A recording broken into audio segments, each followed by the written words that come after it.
What's up, guys? It's your man, Donovan Sharpe, and welcome to the Sunday Q&A with yours truly. Area code 952. I see you on the line. I'm going to get to you in a second. Dev, would you turn that down a little bit, please? Appreciate that. So today is Sunday Q&A. If you are a patron, you have been armed with the call-in number. You know what number to call to get in on the show, like 952. I'm going to get to you in just a second. If you have a question, you can chat it in.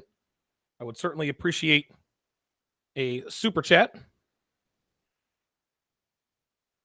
Shout out to Malika Mebane or Mebane.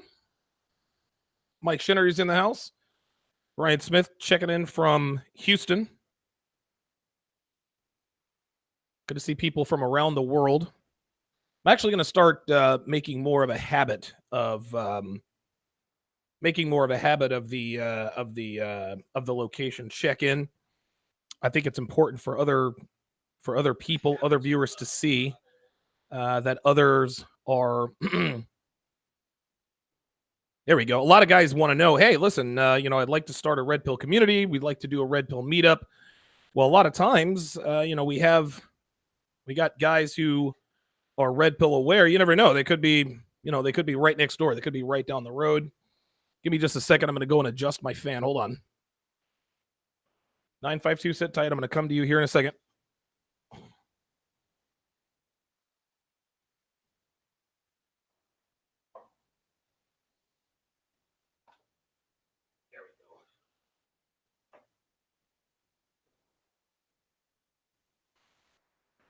There we are. That's a little bit better. Excellent. All right, Malika Mebane is from Philadelphia. Leezy One of One is from Boston, Massachusetts. If you're watching and you haven't chatted yet, do me a favor. Put your location in the chat. Now, Malika, is that pronounced Mebane or Mebane? Let me know one way or the other because I've heard it pronounced both ways. All right, let's go to the phone lines. If you are a patron, you have the phone number. You have the ability to call in. If you're not, you can either become a patron or you can chat in your question. Mike Shinnery checking in from Tucson, Arizona, but I do know that Mike Shinnery is from the 808. Caller, you are on with Donovan. Go ahead. Hi there. Thank you. I have a quick game question for you. Sure. So I went on a date with a girl last night, and she was an architect. And now I know the general red pill advice of, watch out for women who are super educated, super ambitious, and so on. And I kind of issue with this because talking with her was like talking with her diploma, and with her as a person. I guess, do you have any advice for breaking through out of that shell? Yeah, so to make sure I'm understanding your question, went out on a date with a girl who is an architect, and she talked more about her degree than herself. Is that what you said? Yeah. Okay. This is Deb. Can you keep it down, please? That's interesting because women. What's going on here, caller? What's going on here, caller, is that she's the typical woman who foolishly thinks that her accomplishments are what's going to arouse you. That her accomplishments are what's going to turn you on. She, like most other women out here, thinks that if she is accomplished, if she has degrees, then you are going to be sexually attracted to her. And of course, we all know here in the sphere that is far from the case. What did she look like? Yeah. On a scale of 1 to 10? I'd say she was a decent 7. So she's a 6. All right. Was she overweight? Did she have any tattoos, body piercings, anything like that? No, she was thin with no tattoos. How old is she? Amazingly enough. How old is she? Yes. 29. So that's also a warning sign right there. Okay, well, no, not necessarily a warning sign. It's just a sign to you that this helps you to understand that she is probably not looking to hook up, right? She'll use sex to reel you in, right? But because she's 29, she's about to hit the wall if she hasn't already. She's going to be a little bit more, she's going to take you a little bit more seriously in terms of a long-term relationship is concerned. So to answer your first question, how do you get around her talking about her degree? One more question before I actually answer this. How much did she talk about her degree? Like, did she talk about it literally the whole night? Did she make that the focal point of the conversation? I mean, did she talk about anything but her degree? I mean, how exactly did the conversation go? She talked about a lot more than just that. Okay. But I guess just the kind of attitude she brought to the date. Mm-hmm. I don't know. It's kind of like talking more to a guy than a girl, honestly. Oh, wow, it was just very logical. Yeah. It was, I mean, it's trying to think about how to change the mood and become something more, conducive to romance. And it was just like, wow, I'm not getting through here. Okay. How did you try to escalate sexually? Did you try to change the subject? Because again, don't get me wrong. I'm not blaming this completely. There's no blame here. You went out with a girl. Have you guys set up a second date, by the way? Oh no, not wasn't gonna work. Okay. I'm just curious for future reference. Where you went wrong. Now, let me ask you this. Why did you think the date went south? Is it because you didn't make the move? Like, how did the date end? What happened at the end of the date? So mainly it was just went to location, not the greatest spot because you got seated at a table, not really at a bar, so it wasn't that conducive to Kino. Okay. It's kind of reading her body language. I mean, I tried kind of some of the light touching to kind of establish that connection. Sometimes it got some positive body language from her, but in general it wasn't that open. Okay. And towards the end of the night too, she offered to pay, half the check. So it's like, oh boy, wasn't enough going there for me to really push it. Right. So you just weren't turned on by her. Is that what you're saying? No, or at least the reverse. I mean, she was attractive enough. Okay. I just wonder if maybe it's like, she had a certain ideal guy in mind. No, it doesn't matter. Someone perhaps more wild than that. That was just not me that night. Hang on. Who gives a shit about her ideal guy? Like, nobody, like, it doesn't matter. Most women have the quote unquote ideal guy, fun, confident, et cetera, et cetera. It sounds to me like you guys bored each other to death, right? You said she's attractive enough, but you have to understand that women, we as men, we don't have an attraction floor, right? In other words, most men will sleep with anything. The average guy will sleep with a slump buster. The average guy, if he's in a slump, he'll sleep with a fat girl. He'll sleep with a girl who's a 1 or a 2. We don't have an attraction floor, but women do have an attraction floor, which means there is a certain level of guy that they will not go beneath, strictly in terms of sex. But it sounds to me like the two of you guys bored each other to death. I don't want to say your first mistake was allowing yourselves to be seated at the table, because chances are, like, when was this? Was this date on a Friday or Saturday night? It was on when was this? Today's Sunday. Friday night. Okay. Yeah. 6:30. Yeah, no, I got you. It sucks to have been seated at a table, because when you're seated at a table, that literally eliminates just about every opportunity to escalate physically, right? If you're at a bar, there's no barrier between you. So in the future, if they're going to seat you at a table, ask to be seated at the bar. Were there any spots at the bar? Yeah, I mean, there was. They just said to go to the table. There he is. No, see, listen, and during the day. Hold on, stop talking. This is another problem I'm picking up, right? You're talking over me. You like to talk while I'm talking. Girls don't like it when you talk while they're talking. I'm not saying that you have to cut off or cut through or interrupt a girl, but if a girl is trying to respond to something you say, right? If she's engaged in the conversation, she's going to playfully interrupt you. But if you continue to talk through her, that's going to be very difficult. And my guess is that probably happened more than once on the date, which certainly didn't help your cause. You've done that to me 3 times already. I'm not doing this to, get in your ass here. I'm just letting you know what I'm observing from this. So the first thing that could have gone differently, the first thing you did wrong was you went to this restaurant with the intent of going to, with the intent. Is that a little bit better? Spart 344? Says that my mic levels were a little bit low. I've turned them up a little bit.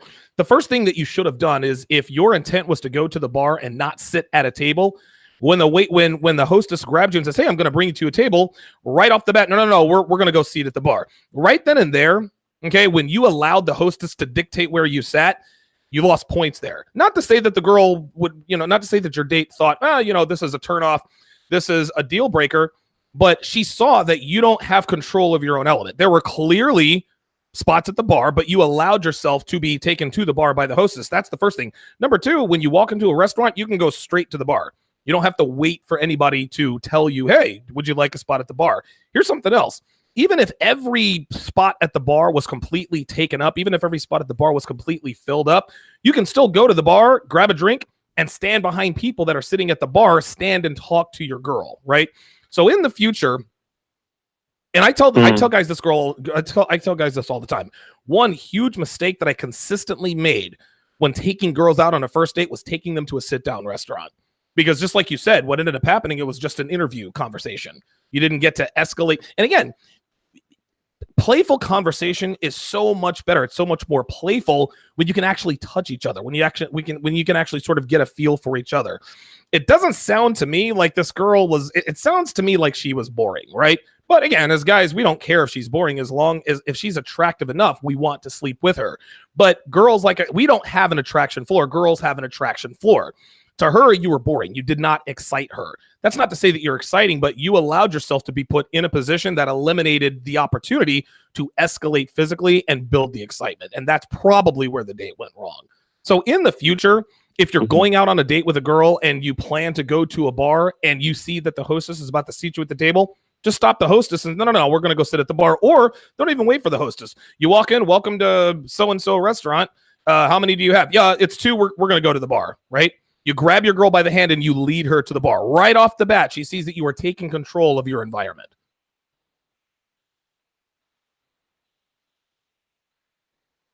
Okay, thanks for the call. Area code 952. If you are a patron, you can call into the show. You have the number. Let me go in here and give shout outs to Malika Mebane.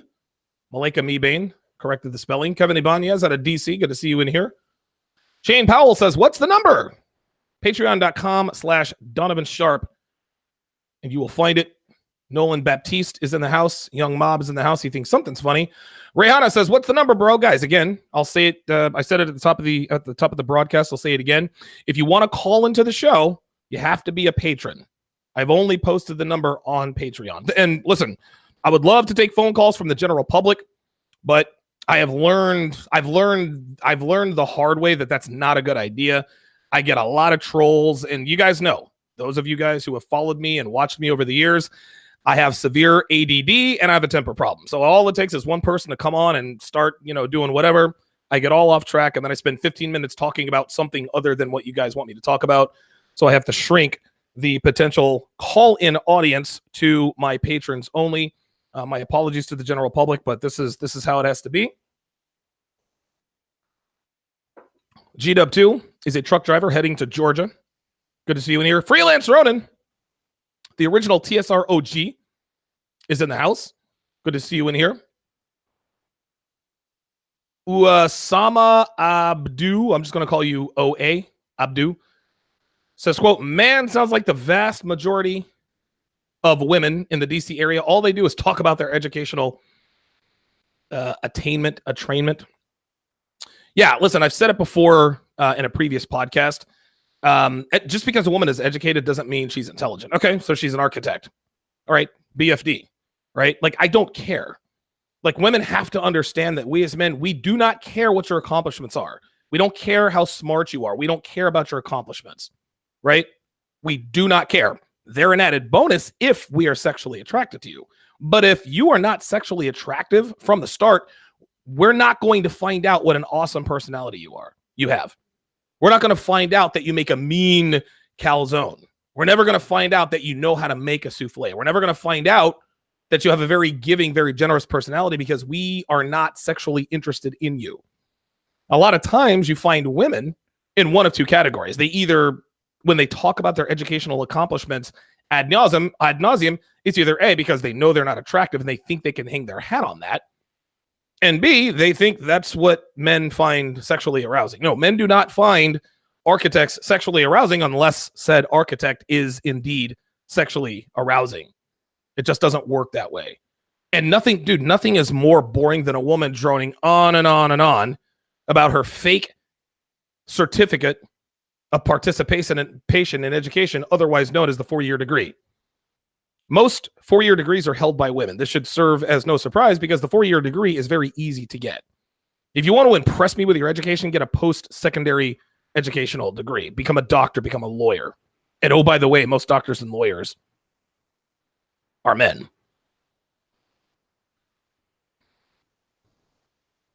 Freelance says, basically, he has an answer for his own question instead of listening to what Donovan's trying to tell him. Yeah, like, I don't know. He seemed he seemed intelligent enough, but he just really, and I don't think that this doesn't mean he's a bad dude, right?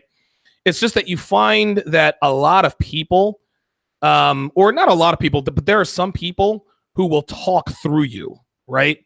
Like if they ask you or if you're talking, or if and again, when you're in a conversation, you know, people will cut each other. They'll cut across each other because you're engaged in a conversation. This is just how conversations go, right? If I'm talking and someone cuts across me because they have something relevant to something I just said, hey, no problem.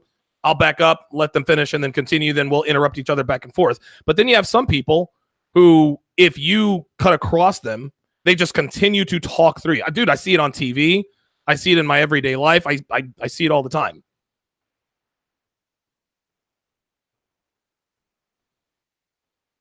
Ty wants to know, is that chick with her own apartment, car, no kids considered a red? Wait, so Ty wants to know, is a chick with her own apartment, car, no kids, and single considered a red flag? No, why would that be a red flag? Right? That's not, listen, if she has no kids, if she has a car, a job, and an apartment, that's not a red flag. The fact that she lives alone, that means that she is probably promiscuous. That is an undercover slut tell. If she lives alone, she's sleeping with a lot of guys. And the reason for that is because when a woman lives by herself, she didn't have roommates, right? If a woman has a roommate, it's usually somebody she knows. It's another chick, maybe a member of her family, her cousin, her aunt, maybe it's mom and dad. But if she lives by herself, she doesn't have to account to anybody, right? Like if she brings home a guy, she has to get him out of the house before everybody wakes up. She didn't want to have to do that walk of shame. Well, when she lives by herself, there's nobody around to do that. So she can literally sport fuck her way through her 20s and nobody's there to call her out. Because again, if she lives with mom and dad are going to say, listen, Missy or Melissa, that's like the third guy this month. Like, when are you going to slow down? No, girls aren't trying to hear that. They want to be able to have irresponsible, unprotected, random sex with random men and not be judged for it. And having a roommate, even when women have promiscuous roommates, even when they have slutty roommates, their slutty roommates still shame them for being sluts. Even if their roommate had 5 guys in the last 5 days, if a girl has 3 guys in the last 5 days, the girl who had 5 and 5, she's gonna be like, oh, that's another one for you, huh? And they're half kidding, but they're half kidding. In other words, they don't want to have to explain, well, that's like the 5th guy this week. So a woman who lives by herself it's not a red flag, but it is certainly an undercover tell of hyper promiscuity. Money 101 wants to know, what the hell is an attraction floor? That actually sounds more like a statement than a question. It's almost like he doesn't think that there's an attraction floor. An attraction floor, Money 101, is a level that a woman will not go below as far as sexual attraction. Okay. That is the attraction floor. So the attraction floor will be here. Let's just say the attraction floor is a guy who the shortest guy she'll date is 5'10". Maybe he's a 4 in the face, right? Maybe he lives with his mom and dad. That's the attraction floor. She will not go below that. In other words, women have how can I put this? Women have an attraction floor they will not go below. That means that they're not just going to have sex with anything that moves. Men, we don't have attraction floors.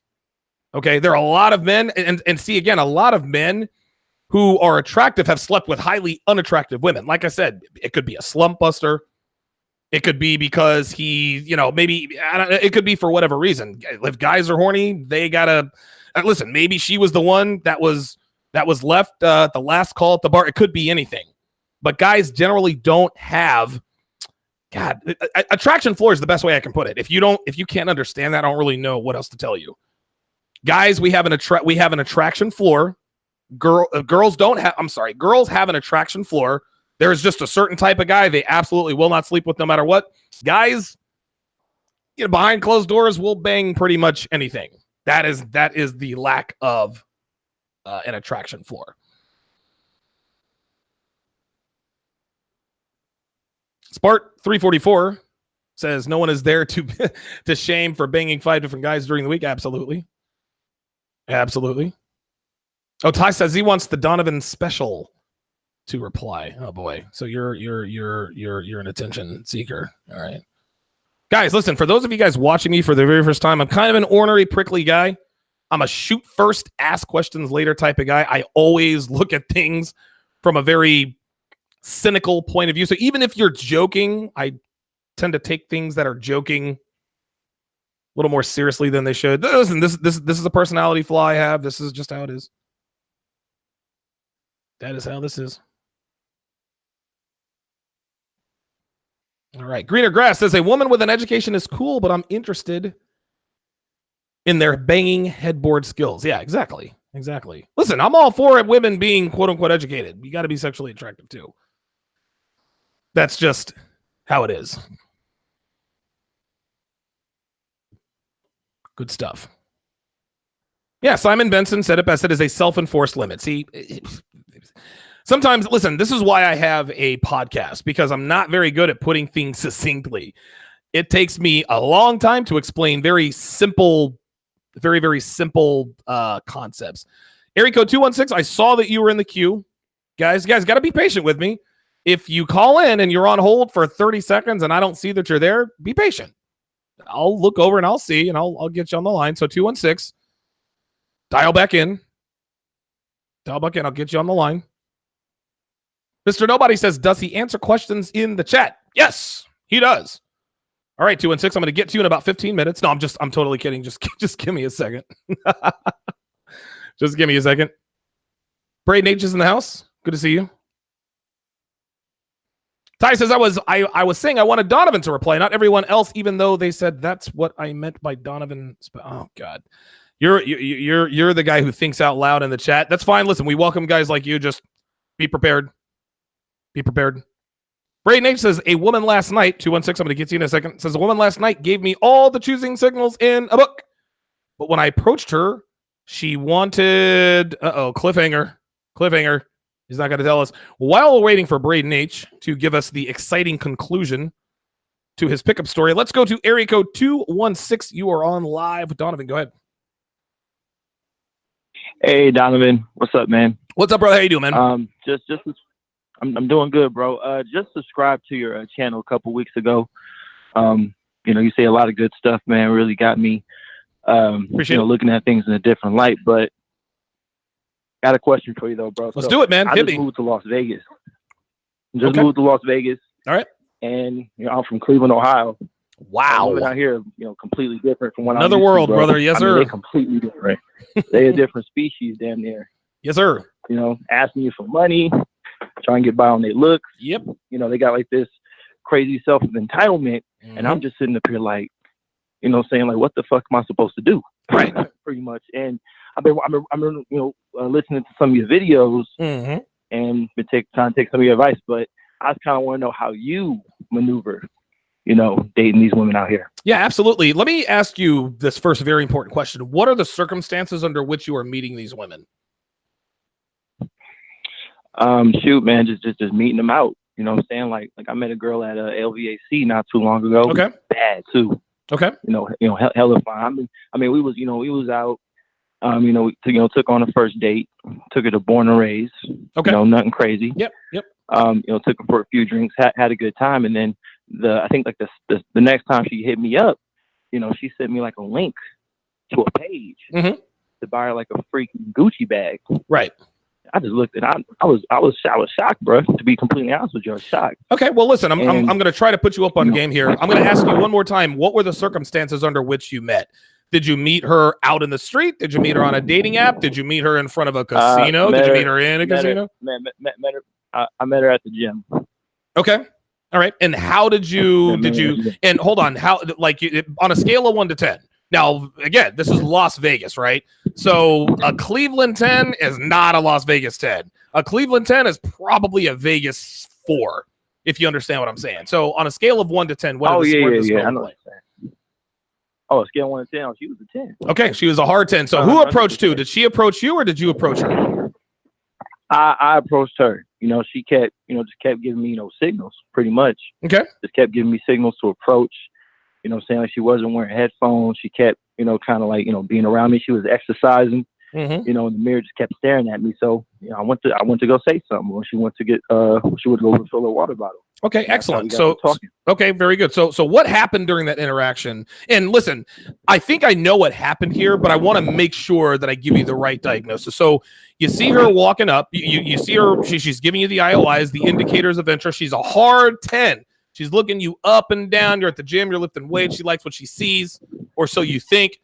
She didn't have on headphones, so she's open to being picked up. And by the way, I don't have any experience picking up girls at the gym. That's just not something I've ever done. But all of that said, what happened when you approached her at the water fountain? Give me as close as you can to what the conversation was like. Okay, I just went up to her, introduced myself, asked her name. Mm-hmm. She told me her name was Vanessa. Mm-hmm. Just pretty much, I kind of made it pretty short. I asked her, what she was working out that day. She told me she was just doing a full body thing. And I said, I don't want to take up too much of your time, but I want to take you out. Let me get your number. And right there. Time out. Hold on, real quick. Never, ever. See, as soon as you said, now here's the thing. As soon as you said, I don't want to take up too much of your time, and area code 719 followed by 240. I'm going to come to you guys in a second. And 216, let's not rush here, right? I'm going to give you the time that you need to make sure. I don't want you to feel like I'm going to rush you off the line here, right? When you tell a woman, hey, listen, I don't want to take up too much of your time, what you are telling her is that her time is more valuable than your time. That's what you said. Well, I don't want to take up too much of your time, but I'd love to take you out. Right there, you placed her value above your own. Okay? When you place a woman's value above your own, this compromises her attraction level to you. Right? So she said, all right, I'll give you my number. Okay. So she gave you her number. When did you text her? Let me see. That was on Wednesday. How long did you wait to text her? Okay, yeah, I hit her up Saturday. Okay, so 3 days. Okay, very good. Okay, so you got the number on Wednesday. You hit her up Saturday, right? Yeah. Okay, and so the date. When was the date? The date was on Saturday night. No. See, she like one of those industry chicks, so she had like a random day off. It was like Tuesday. Mm-hmm. So we made plans for Tuesday. Industry chicks. Why don't you tell? I don't know if you understand what industry chick means in Vegas terms, but tell my audience what industry chick means. Pretty much a female that, like one of those cocktail waitresses or / stripper. There you go. Escort, like anyone pretty much in the entertainment industry is an industry chick. They got that, saying half naked pictures of themselves on Instagram, and that's how they make their money pretty much. Okay. Yep. They look. No. Yes. Absolutely. Right. So here's the thing, right? You said she's an industry chick. So already you know what you're dealing with. You are dealing with a woman. You are dealing with a female, okay, who gets paid for her beauty. If you spend time with this female, if she's an industry chick, and listen, this is how it goes. Cocktail waitresses, strippers, anybody that works in the sex trade, any woman that makes money off of their body, whether it's prostitution, pornography, Instagram models, stripper, blah, blah, blah, blah, blah, showgirl, escort, whatever, you got to understand these women need a monetary return on investment. Okay. They're not looking to have a good time. They're looking to get paid. Right now, this isn't to say that these women aren't aroused by guys. It's not to say that these girls don't sleep with guys, but the guys that these girls sleep with on the regular absolutely do not get, they don't get anything from these guys. Those are the men they sleep with. You want to know why they sleep with those men, caller? Because they know that those men value their time and attention. Okay. They didn't offer. That's true. Right? When she had, and listen, maybe they were marks. Maybe she tried to hit him up, but they said, Psh, are you kidding me? Get out of here with that. Right? She continued to mess with them, right? So you texted her. So you got her number. When did you get her number? When did you set up the date? Got a number Wednesday. Mm-hmm. I was at the gym, and then I think I called her that weekend because I'm off on the weekends. But she's off like I said, random days in the week, like Tuesday and Wednesday. So we set up a date for Tuesday. So I was about 3 days out.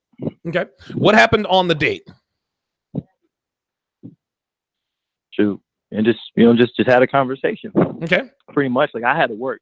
I got to work at 6 a.m. So I wasn't out all night. I think we was just, kicking it for like maybe like an hour. Okay. Maybe an hour and a half. Okay. Did you talked about each other? Okay. How did the conversation go? Did you talk about was it interview questions? Just be honest. Like, hey, what do you do for a living? I mean, blah, blah, blah. I know what you're saying. I know what you're saying. Pretty much just. I mean, to be honest with you, man, just try to get to know the girl. Okay. And I think pretty much vice versa. Like what she did for a living.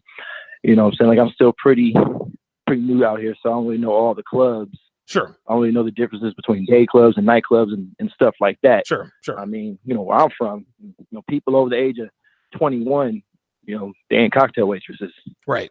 So I mean, just kind of pretty much learning about how she make her money, what she does. What did she living, say? What exactly did she much. say? How did she characterize it? I mean, she said that she's been in the industry. What industry? Since she was 21 years old. She works at which freaking day club does she work at? I think she works at Daylight. Okay, let me break this down Daylight. for you. Okay, let me break this down for you, 216. And this is through no fault of your own. Dude, you're from Cleveland, right? Like, you have no idea what's happening when listen, let's just keep it real. I don't even know you, and I can promise you, this is the hottest girl who's ever given you her phone number in your life. Okay? I can tell you that's true. I can tell you that right now. That is it. Right. Here's what happened. And again, don't feel bad about this because this is what happens. You're in Las Vegas. This is Sin City. This is the adult playground of the world. What happened, caller, was that you got picked up by a sugar baby. Okay. She didn't want to, right. She did not want to sleep with you. She had no intention of sleeping with you. Okay. Her intention was to extrapolate resources from you, whether it's drinks, gifts, cars, pay my bills, whatever the case may be. Now, the reason why we know she is a sugar baby, right, is number one, she works in the sex trade. Like I said, anyone who is an Instagram model, guess what? You work in the sex trade. You get paid for your looks, which is fine. If you want to cash out early and make money on your looks, hey, listen, I'm not mad at you. Okay. But one thing that a lot of guys, and listen, I stumbled and fell. Well, I kind of got tripped up in the beginning, but if let's just say that I'm just going to give you a scenario here, and I want you to tell me what's happening. So you're at I don't know, you're at the Four Queens, right? You're at Bally, you're at the slot machines, you're pulling down the slot, smoking a cigarette, whatever the case may be, and all of a sudden a hard 10, hottest girl you've ever seen, dressed in next to nothing, comes right up to you and says, "Hey, what's your name? You look cute." What are you going to tell her? I got you, man. Well, shoot. No. Hold on. Wait, stop. No, hold on. You said I got you. Tell me what that means. Yeah. I mean, pretty much when. Yes. Hold on. Right. She's a prostitute, dude. She's a prostitute. Yeah, pretty much. Listen. Hold on. Pretty girls who don't shit test you are always prostitutes. You see a pretty girl at the mall. You see a pretty girl at Senior Frogs. You walk up. Oh my God, she's a hard time. Hi, I'm Donovan. I'm Sherry. How are you? Oh my God, it's so hard to meet guys. Hey, Sherry, would you like to meet? Oh, sure. I'd love to. No. That is, dude. She is a prostitute. Okay. And again, listen. We have all kinds of names for them in Vegas. Call girls, working girls, they're in the industry, right? Instagram, no. All of these girls, any woman who gets paid for her beauty is prostituting herself. And women who prostitute themselves, they look for guys to extrapolate funds from. I don't know of a hot girl. I have never seen a hot girl at the gym with no headphones on. Because hot girls at the gym have their headphones on because they don't want to be approached. She took off her headphones on purpose to draw on a mark. She cast the bait. You took the bait. She got a couple of free drinks out of you, but then she tried to hit you up with hey, buy me this Gucci bag. You said, no, I'm not here for it. Lesson learned. In the future, Caller, if it's too easy with a girl who is super hot, she's a working girl. That's how this goes. Well, thanks for calling, area code 216. I appreciate the call. Very good call, man. Like I said, man, a lot of guys get tripped up, right? Dude, my friend Norm, who lived in Vegas for 15 years before I came out there, he still would get tripped up by this. Be like, dude, Donovan, this hot blonde with a red dress on, she's totally digging my approach. Really? What happened? And I already know what's going on. Dude, I walked right up to her and she was receptive. We were vibing. I think I have a connection with her. I'm like, Norm, dude, she's a working girl. Well, yeah, she said she was at work in a casino, Norm. Right? Listen, super hot girls are not just going to talk to anybody, especially in a city like Vegas. If she's way too hot, if it's the hottest girl you've ever seen in your life and she doesn't flake on the date, chances are she's probably a working girl. Happens all the time. Listen, Malika B. Bain says it happens to the best of us. He just started some game. That's all. No big deal. But guess what? You know what? I will give him credit for this. This dude saw a super hot girl in the gym. This dude grabbed his balls, went over and talked to her. That's what I'm talking about. That's what I'm talking about. Okay, so the dude got played for a couple of drinks. Hey, you know what? No big deal. You know what he showed us? He showed us that he's got the balls to go over and talk to hot girls, man. Dude, approach away. And if you get any inkling that she might be a working girl, just pull out. My bad. I can't afford you.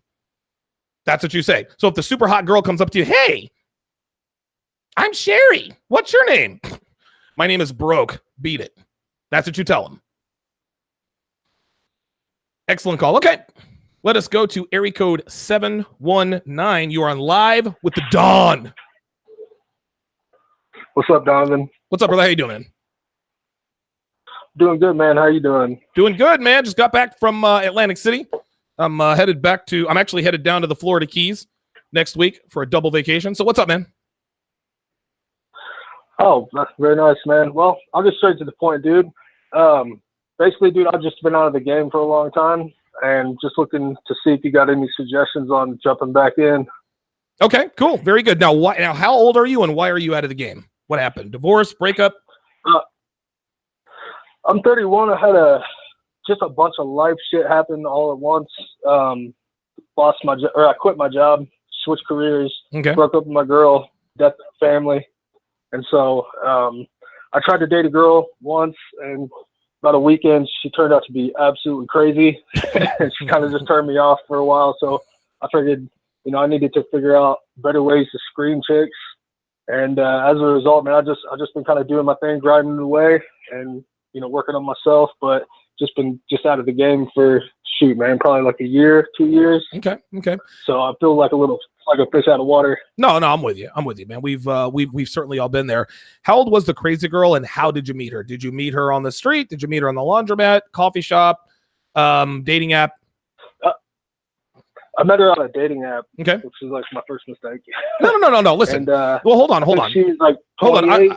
I don't want you to think that. And guys, I want you to understand. I've never done online dating before. I was very fortunate that I was knee deep into pickup game when it was still kind of on the last vestiges, right? There is no way that if I were to move to Las Vegas today at the age of 32, I would not have the success that I had when I moved there back in 2010. The game has changed. Women have changed. Well, women haven't changed, but the game has changed. Online dating, and I tell people this all the time. Listen, diversify your pussy portfolio. 33% of your lays need to come from online dating. 33% of your lays need to come from approach game. And 33% of your lays need to come from what I call activity game. Dancing class, cooking class, and I've gotten into all that stuff. So don't feel bad. Don't say, well, it was a big mistake because it was online dating, because guess what, caller? You're not looking for a wife online, are you? Of course not. You're just looking to have some fun. Yes, sir. Okay, so continue. So you met her. How did it go? How did the dating process go? And when did you learn that she was crazy? Well, I took her out one night. We went out to dinner, which now I'm kind of regretful for, especially after listening to you a bunch. Okay. But we kind of had some fun, and we hooked up, and then we we were going to go out again. She came over to my house, and she came over a couple times, and both times she was like drunk pretty much. Ooh. And I realized she kind of had an issue with alcohol. Yep. And, you know, she had said some stuff on the first date that made me think, you know, like what? Maybe there might be a problem. Like what?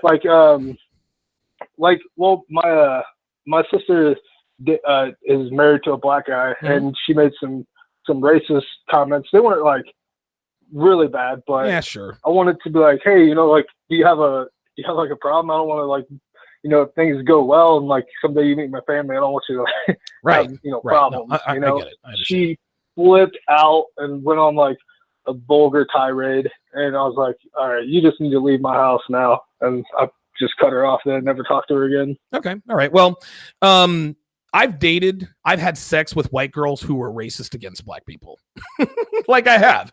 Like she didn't use the N-word around me, but you could tell by the way she thought, by the way she acted, that she just was racist against black people. I didn't care. All I wanted was sex. I wasn't looking for some sort of woman on some moral ground. No, I just wanted sex. You're hot and you wanted to have sex. Listen, she was racist, but not racist enough for me not to have sex with her. The answer to your question here is, how do you get back in the game? Someone in the chat actually nailed it. Corey Capella says spin plates, right? Approach as much as possible and get on every dating app possible. So if you're looking to get back in the game, repetition is the key, right? And I don't know if I'm a big time sports fan, but the 1990 Loyola Marymount team that was coached by, I want to say, oh my God, Paul Westhead. Was coached by Paul Westhead, who later coached the LA Lakers. Magic Johnson didn't like him. He got fired, and then Pat Riley took over, and then, of course, Showtime. But Paul Westhead, his approach was simple. He says, and there was a 30-second shot clock back then. He says, I don't want there to be any less than 20 seconds on the shot clock when you take that first shot, right? So the idea was simple. You push the ball up the floor, you jack up a shot as often as possible. The idea is that the more shots you take, the more shots you make. So what you need to do is you need to take a machine gun approach. Listen, you've been out of the game for a while, but guess what? You managed to set up an online dating app date, and you managed to actually score. But guess what? So you found out she's crazy and maybe a little bit racist. Call her. That's par for the course, man. You know what I mean? Listen, at least she wasn't BPD that you know of. She's a woman who's 28. She's close to the wall. She may or may not be an alcoholic, and she's a little bit racist. This is how it's going to be, man. If you're looking for women to sleep with, you're going to have to understand it's a mixed bag. Just like Forrest Gump said, man, life's like a box of chocolates. You never know what you're going to get. As long as you get the booty, then keep on swiping. But I agree with Corey Capella's advice. Get on as many dating apps as humanly possible. Plenty of Fish, Bumble, OkCupid, Tinder. Dude, get on Ashley Madison. Dude, pretend that you're married and looking for an affair. There are so many single guys on Ashley Madison pretending that they're married. Would you like to know why, caller? Yes, sir. Because married men are pre-selected, right? Married men are pre-selected. This is why so many men score on Ashley Madison. Ooh, he's married. A woman loves him enough to let him raw dog her enough to have babies. A woman loved him enough to marry him. Right? I don't know if I used to watch the show Seinfeld. George used to wear a wedding ring because he found it easier to pick up chicks. That was the concept of pre-selection. So again, I know you've been out of the game for a while, but what you really need to do is, number one, you need to consume red pill content every single day. Okay? Number two, get on as many dating apps as possible. If you see a pretty girl in public, dude, approach her. Like the Bronze Bomber, who just dropped me a $9.99 super chat. Bronze Bomber was the guy who talked about the red hot girl in the gym. If you see a red hot girl at a coffee shop, dude, go talk to her. The worst she can do is say, fuck you, get out of my face. You live to fight another day. That's my advice. All right, cool, man. I appreciate you, Donovan. No problem, man. And listen, in the future, if she's just a little bit racist, before you kick her out, make sure you bang her first, all right? Yes, sir. All right, man. Take care. Excellent. Very, very good call. Yeah, you guys got to understand that there are a lot of racist people out here, man. If a girl is a lot of black, well, I'm not going to date a white girl who's racist. Okay, I get that. You don't want to marry a woman who doesn't like black guys, but if she pulls down her panties for you, does it really matter? Or you're a sellout.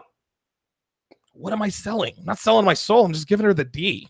That doesn't require any investment with me. What the $1.65 I spent on the condom, or Actually, that I spent on 2 condoms, wrap it twice, guys.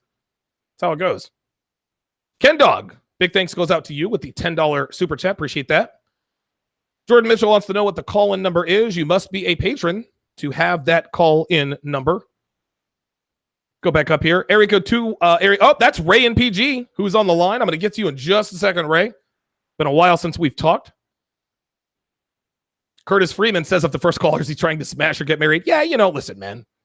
Bronze Bomber, he just moved to Vegas from Cleveland. It's a whole new world. He fell on his face, but like I said, I will give him credit. That dude approached a hot girl in the gym. Bronze Bomber, listen, man, you didn't really fall on your face. You happened to run up on a working girl. Dude, you did what 99.9% of men aren't able to do. I've never approached a hot girl in the gym. You have. You've got the balls to do that, so you're off to a good start. Okay, very good. Very, very good. Status AEG says, drop in affection, physical touch, unavailable, unavailability, busy are a lot of the designs. Okay. G. Rob seems to have drawn the ire of freelance Ronin. Whoever Wilbur the Hedgehog is, I don't know who that is. My generic YTC says, get your passports, men. Stop dealing with these American chicks. Also, very good advice. The Asian American man experience says, I've been with racist chicks also. It didn't stop me. That's what I'm saying. I hate black people, yet you love me. Now, bend over. I don't care. My dad's in the Ku Klux Klan. Awesome. On your knees. I don't care. It doesn't matter. Give me a break. Did too many black men take themselves too seriously? Well, if she doesn't hold black men in the highest regard, I will not grace her with my penis. Dude, it's just pussy. It's not that big a deal. It ain't that serious. My generic YTC is still saying travel. Getting up out of here. Bronze Bomber says, to answer my man's question, I was trying to smash. Touche. Touche. Touche, man. Excellent. Excellent. Excellent. Jordan Mitchell said, try to schedule a date with a plate. Said she's going to Vegas this weekend. What's my next move? Wait till she gets back from Vegas and smash again. Make sure you use condoms because she won't be using them in Vegas. Real talk. Real talk. Charles Merchant is in the house, who is, by the way, in Las Vegas. My brother from another mother in the 702, just like old times. Let's go to Ray in PG, calling in from Prince George's County. What's going on, Ray? Oh, Coach, man, it's been far too long. Bro, listen. It is good. It's good to hear your voice. You want to know something? I know that you are from the same area as Michael Vick. You sound just like Michael Vick when you talk, man. It's unbelievable. It's uncanny. That's kind of like a slap in the face because Michael Vick ain't nowhere near TG. Mike Vick's from I think he's from Norfolk. Well, he's from Hampton. I think he's from Hampton, Virginia. Yeah, he's from Hampton, Virginia. And oh, by the way, so is Russell Wilson. I don't know how that works, but yeah, you're in that DC, Maryland area. I don't know. Maybe I got that wrong. Anyway, what's going on, Ray? How you doing? Let you slap me because it's you, Coach. Oh, I appreciate it. Appreciate it. You don't understand. I've been to hell and back, but it's not about me. You know, when I say I'm a red pill missionary, I take this stuff serious. And the reason why I called today is because I recently converted 2 men to our side, and you don't understand how good it feels because you have 2 guys, and I'm gonna tell you both stories. Like one of the guys, I've known him since I was a little young and kicking rock. And he's been dealing with this girl for about 10 years. And what's so cold about it is that I introduced him to your material probably like a while ago and didn't really pay attention to it. Okay. Something clicked in him. And he called me 2 days ago. And it's like he was incoherently babbling. I was like, what are you talking about? Like, I'm half sleeping. He was like, it all makes sense. Right. I was like, what are you talking about? And so I hear him boxing up some stuff. And he was like, yeah, I finally left my girl. And I was like, what? Like, what are you talking about? He was like, I just woke up in the morning and it just all made sense. And I realized what she's doing. So what he said was that he got off work one night and, you know, she just showed up late and just flew off the handle for whatever reason. She flew off the handle, and that's when he said enough was enough. So what he said was, is when he decided that he was finally leaving, she called him and was trying to shame him, was talking about what about the kids? Oh, I didn't really mean that. What am I going to do? All this other stuff. And he was like, nah, I'm done. And then he said that's when everything started to make sense. And he listened to, because if I'm not mistaken, you have an audio course. Yes. Like a free 7. Okay. Yep. So he said he listened to that. Okay. Not once, not twice, but just multiple times. And he just said just everything. He just started putting the pieces of the puzzle together. So he was like, he's not going back. And the minute that he said it, he wasn't like not only not going back with his girl, he just felt, he said it was liberated. Good. He said he was liberated. So, he's living his best life. And I hate to use that word because it sounds like cliche. When I hear people say that, people are hurting. But, sure. He's really doing good, man. And I saw him yesterday and his eyes were like he looked like a man that was reborn. Good. So and you can always tell that in his eyes. And by the way, Heathen Deluxe, who is another TSR OG, says, yeah, Vic is from Newport News, Virginia, culturally a world away from DC. So looks like I missed the mark on that totally one. Different. I don't know, man. Maybe you said something that sounded like something he said. I don't know. But I was wrong. My bad. Michael Vick is clearly not from Prince George's County. Oh my God, dude! Everybody's hitting me. Freelance Ronin says the 757 area in DC, it's like night and day. Okay, so I'm all right.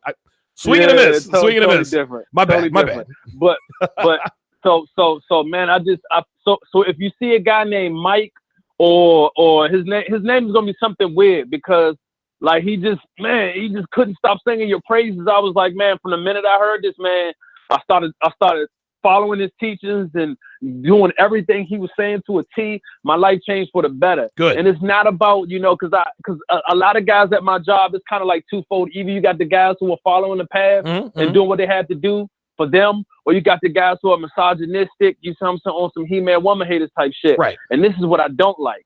This is what I try to steer guys away from. And that segues me into my other story. Okay. So one of my coworkers, right? I work at, man, I'm not even gonna get into my job because it's crazy. No, don't So sweat one of my coworkers, he wouldn't give because his wife, they just had a baby. They just had a baby, and she hasn't been working for like the past 3 years, which is totally his fault. Why he let her slide with that? Hell yeah, man! You better put that bitch to work. Yeah, for 3 years she hasn't been working. So he wouldn't give her some money for something.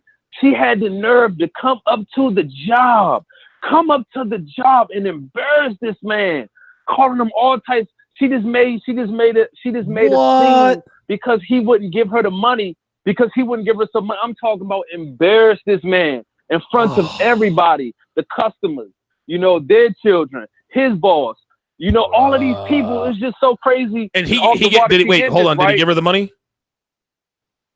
No, he didn't give her the money. Okay, good, man. But it was just the fact that he did that. And so what's so funny is that afterwards he told me that stuff like that has happened before. That he's been fired from jobs before for her not getting her way and coming up there turning into the Hulk. Whoa, you started messing with my money now. You're messing with my money, sweetie.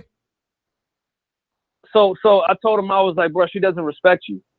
I was like, the fact that she's done this more than once tells me that she doesn't respect you in the slightest. You are nothing but a meal ticket to her. So that means you need to go ahead and cut bait with that now. Straight up. So finally he grabbed his nuts. And was like, fuck it. He went to a notary, said, look, I'll give the baby, I'll give you X amount of money, whatever you need for the baby. I'm going to pay a month's rent. And she was like, I'd rather live on the street straight up stay in the house with you anymore because I'm not going to have it. Do you know that when we were talking, it was so crazy that when we were talking, I was just giving him the rundown of why women are entitled, why women are getting away with this stuff, why women feel as though they don't have to, why women they feel as though they deserve the ring, but they don't want the responsibility. Right. Do you know, like, I heard this guy in the back of my head, like he was sitting behind me. He was like, yeah, your views are kind of misogynistic. And then when I turned and looked at this dude, like I just turned and looked at him, I started looking around and I'm seeing guys pushing strollers behind their women. I'm seeing guys, they drink spiked seltzer. They drink spiked seltzer. Stop. What type of a man drinks spiked seltzer? Yo. They be wearing rompers. I have videos of this. I'm about to start putting them on my channel. They wear rompers.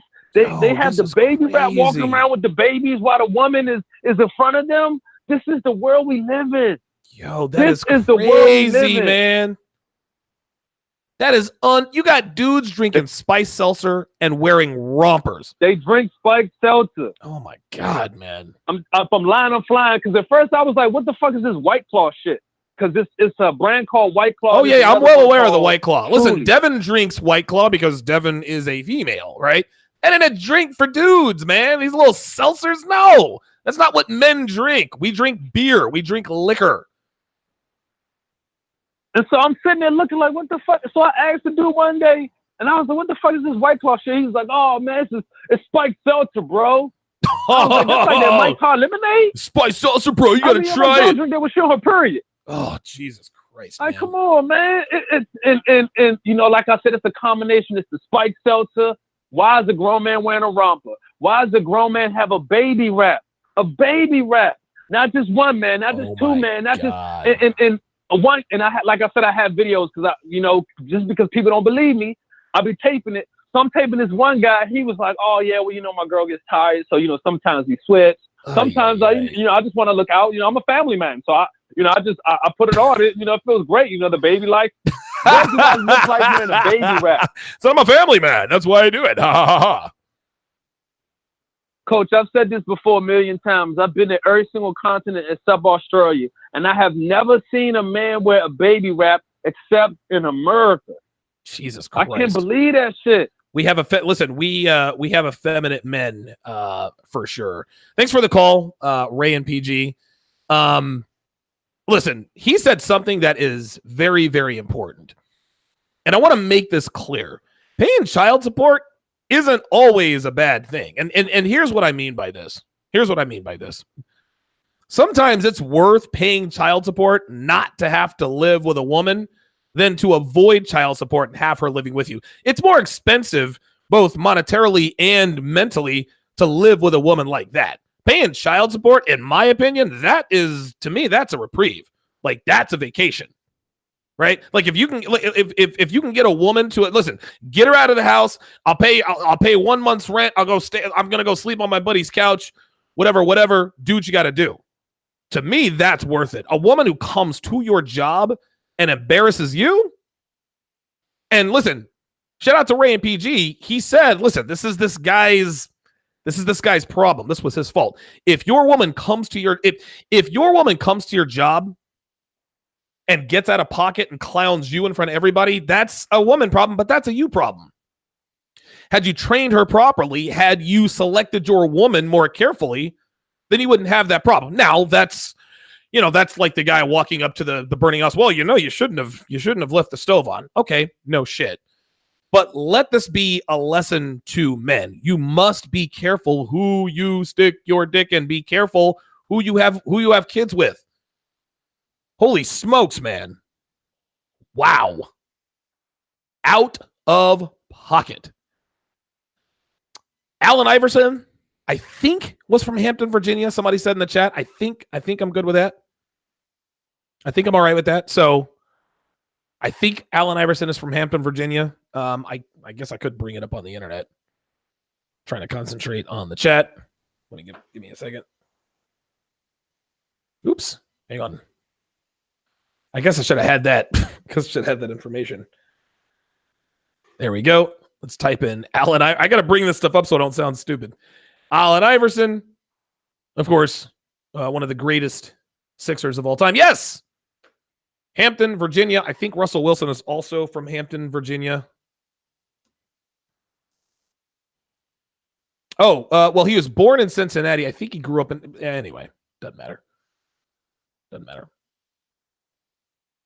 If you are a patron, you guys have the number to call in.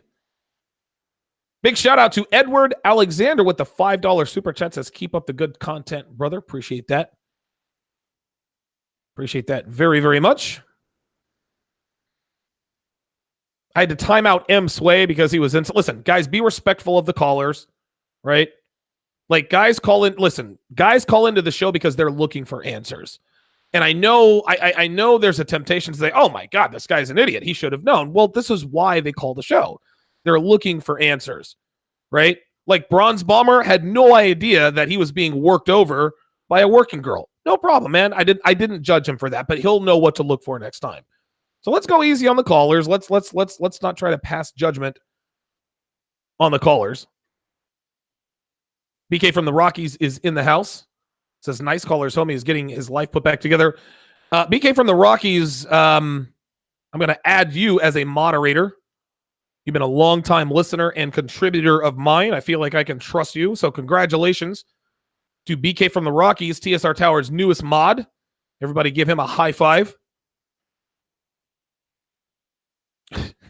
My generic white TC says that woman must have been a White Sox fan. Okay. I think I get that. White Sox fans are from the hood. Chicago Cubs fans. Listen, the north side of Chicago is pretty bad. That's where the White Sox play. The south side is where Chicago plays. The Cubs play. All right, I get it. Maybe. Correct me if I'm wrong. Maybe that went over my head. Heathen Deluxe says, castrate any man caught with a can of White Claw or Truly. He castrates himself, dude. Castrates himself. Great Black Shark is in the house. Says, I have 2 rules. Do not cost me blood or money. Either one of them is an act of war. Could not agree more. Even Deluxe says, White Claw ain't nothing. Zima for millennials. Dude, I used to drink Zima. I did it. Listen, my only excuse is that I was young and dumb. But I used to drink Zima.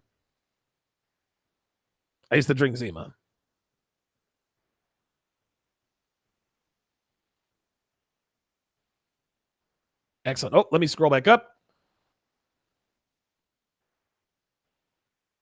Red Pill Mama's in the house. Good to see you in here. Yes, Allen Iverson is from Hampton, Virginia. Okay, excellent. Yeah, I saw that. Justin Penn says, watch where you leave your jeans. Truer words never spoken. Straight up. Heathen Deluxe says, Russell Wilson's family lives or lived close to Northern Virginia, close to D.C. Okay, very good. Very, very good.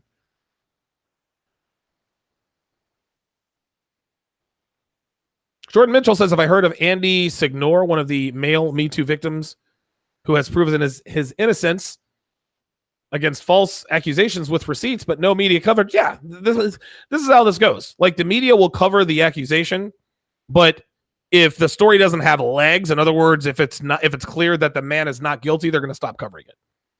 Doesn't fit their narrative. Rohan Levy says, to train a woman is a blue pill thought. Every woman have 2 faces, the one she shows you when you first meet and the one she shows you when the relationship is over.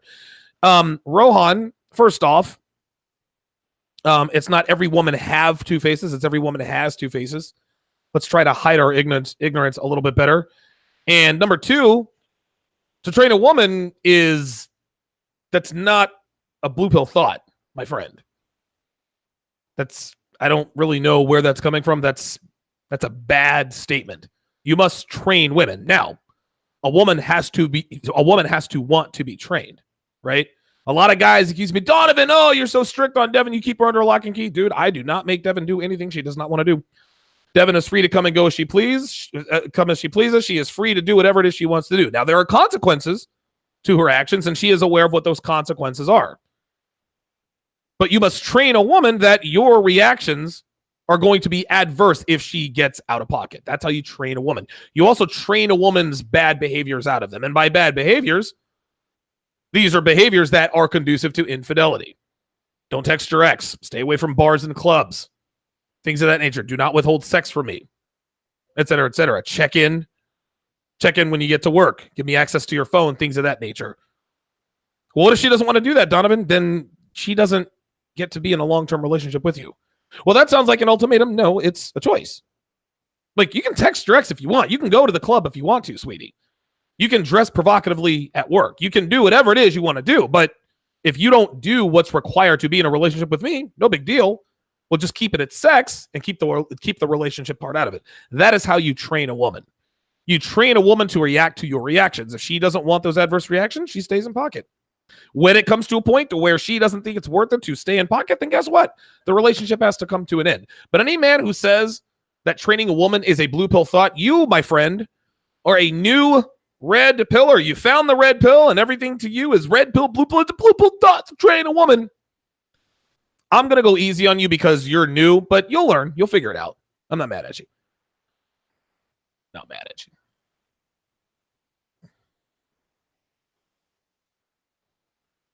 Yes, no problem, BK from the Rockies. Oh, wait a minute. See, Heathen Deluxe. Heathen Deluxe is the resident TSR geographer. He says the north side is Disneyland compared to the south side. I'm getting... Okay, listen, I'm going to stop with the geography. I mean, I'm a big-time sports fan, but good God, I am way off today. Spence RX says, Donovan, do I enjoy blue pill music? Yes, I do, actually. As a matter of fact, when I was taking a shower earlier today, I was listening to Casey and JoJo, Still Waiting, from their album in 98, Last Night's Letter. Oh, dude, I listen to blue pill music all the time. Some of the best music I've ever heard. I don't follow it, and I understand that they are leading me down the wrong path, but yeah, I listen to blue pill music all the time. Absolutely. Absolutely. Chase LeBeau is in the house. Let's drink cognac, not seltzer. Very, very, very good. Very good. Brolof asks, do they still make Zima? You want to know something? Let's find out. Do they still make Zima? This is why I love the internet. Still make Zima. Zima is still sold and marketed in Japan. In February 2017, Miller Coors announced that they are in negotiations to bring Zima back to the U.S. market.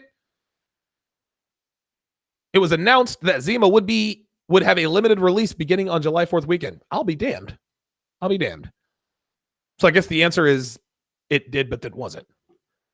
Bronze Bomber says, Donovan, how did you date tens in Vegas? Oh, wow. That is a very long and distinguished story. But I will tell you this.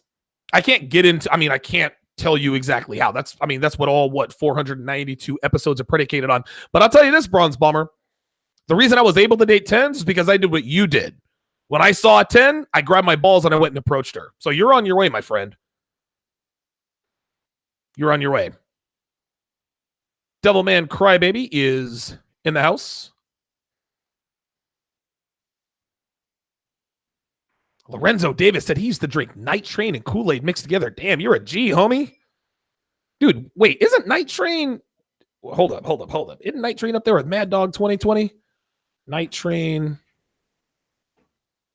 I thought it was like a malt liquor, if I'm not mistaken. Yes, that's it. Yeah. Flavor fortified wine. Yeah, Night Train is it's in the same vein as Mad Dog 2020. Yeah, man. Yes, sir. Dude, that'll get you faded quick.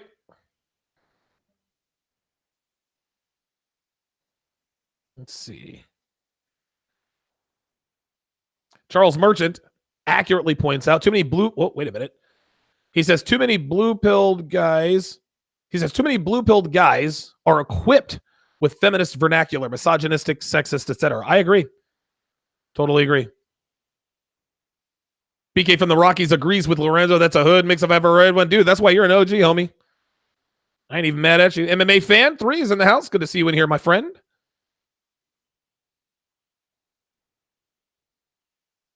Somebody just shout out to GW2 with the $10 super chat. Says just join Patreon. $8 a month is a small price for the info. I appreciate that. Chase LeBeau said Cisco is liquid. Yo, I'm going to tell you what, all those winos, all them hood N-words, yo, they are all on that Cisco. That's all they drink down there in the ATL. Straight up. Heathen Deluxe says the hashtag #MeToo movement is coming for John Jones. Those charges ain't going to stick. A cocktail waitress claims that John Jones put her in a rear naked chokehold. She somehow escaped. This happened 4 months ago, and there are witnesses that there are witnesses that corroborate John Jones's innocence. So it's coming for John Jones. It's not going to stick. I was listening to the King of the Sting podcast on the way home from Atlantic City. They don't have anything on John Jones, dude. Listen, John Jones, John Jones is undefeated. Quite possibly. Give me 1 second. John Jones, I think the only fighter that I have watched who is better and more talented than John Bones Jones is Anderson Silva. To me, for my money, the greatest fighter in MMA history is Anderson Silva. John Jones, I think, is better than Anderson Silva. He could have been greater. He can't get out of his own way. Okay, it is what it is. But John Jones is John Jones is one of the greatest fighters in UFC history. But this cocktail waitress in Arizona wants us to believe that 4 months ago, he put her in a rear naked chokehold, then she got out of it. Daniel Cormier couldn't get out of his rear naked chokehold, but you could? Fuck out of here with that. Get out of here with that. Yeah, dude, John Jones is 25-1. Who did he lose to? Well, wait a minute. Who did he lose to? I thought he was undefeated. Oh, shit. I didn't know John. Well, the point is John Jones is 25-1 against grown men. Ain't no way that a cocktail waitress is going to make me believe that one of the greatest fighters in the history of the sport put her in a rear naked chokehold and that she escaped. Fuck out of here with that. Miss me with that nonsense. Spirit of Justice says, Donovan, why does media and Hollywood constantly portray black women with non-black men when it is far from reality? I don't know. It makes black women delusional. They're actually, as a matter of fact, I think the directors or the creators of Blackish, they're coming out with another show, sort of a spinoff called Mixed-ish. And it's a mixed blended family. Black woman wife, white male husband. So now they're going to try to make that the norm. So now we're going to have all these black women out here talking about, oh, we can swirl, da-da-da-da-da. And by the way, I've got an unbelievable episode breaking down a video. Somebody sent me a video entitled Frustrations or something dating as a black woman. It's like a 30-minute video. I think I break down maybe 20 minutes of it. Full of information. You guys are going to enjoy that one. That one's going to be on Tuesday.